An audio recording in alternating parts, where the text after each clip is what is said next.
Here's a nice little Marvel piece from the 70s. You're pretty much right in the middle of the, heading towards the end of the Silver Age right here. A 35-cent comic. This is Fantastic Four number 196. Now, if you were here in the gallery with us, you'd want to see that front cover. There you go. There it is. You'd want to see the back cover. Know what's going on there. Make sure Johnny didn't write his name all over it in marker. But you'd also want to check it out and see, oh, wow, there's a little bit more going on here than just the flat cover that you're going to see in the catalog, the flat image. You'll see a little bit of, so you can see an off-centered spine. We can look for spine ticking, which there's that one there, and surprisingly, maybe the beginning, not a ton of it, but you see a little bit of flaws on the cover, and that's why we shine the light on it. You can't hide from the light, so we do that. Can it be pressed out? Is there color breaking? Well, you can check that out for yourself and see. I could tell you, and you could rely on my opinion, but I'd much rather you use your own judgment, because this is going to be yours. It's going to go into your collection. So we show you the back cover, a little bit of issue right there, perhaps. And I'm going to take it one step further. I'm also going to show you some of the interiors. That way you see oftentimes these back covers from these back in the day, they start to yellow and fray and get brittle, maybe micro tears in them. So I want you to see, is that the case here? You can also see a little bit. We do this to,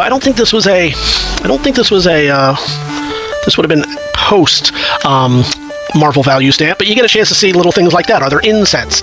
Are there Marvel value stamps? And most importantly, you get a chance to see some of the paper here. What quality and condition is the paper in? Is it white? Is it off-white? Is it bright white? Is it yellow? Is it brown? Well, again, without bringing an owl card directly here and using it for yourself, you could rely on my opinion, but I want you to be able to use, you're the experts, you're the,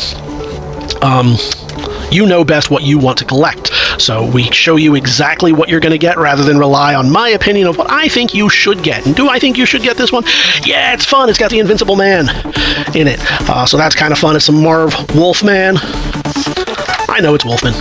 I like to call him Wolfman because he was working on that vampire book for a little while, if I'm not mistaken. Joe Rosen, who weirdly, I'm not as familiar with Keith Pollard, a little bit with Marcos, but surprisingly, the letterer, Joe Rosen, is who I know, and Glenn Wein, of course, who I think, and then, of course, sadly, Jim Shooter has passed, but he would have been editor at that time. We're going to finish with the splash page, and the reason we do that is so you can see all of this information. We do it in 8K, even if you're on Proxybit or YouTube, where they may have downscaled it down to 4K or 1080p or whatever you may be watching it on. It's still enough for you to see little things like this discoloration at the top here, so that cannot be pressed out. Can that be fixed? Yes, they can do that, and they can do it, I think, without chemical bleaching. Do you care? Does it matter? Are you going to get this, cleaned and pressed and graded? No, this is just a fun book. This is number 196, The Invincible Man. And, of course, ghosts. Because why not? It was 1978. It didn't have to make sense. How do you get this into your collection? Well, I'll tell you. You head on over to TheBigToyAuction.com. You leave pre-bids right now by clicking the buttons in the link in the description or in the catalog, whichever is easier for you.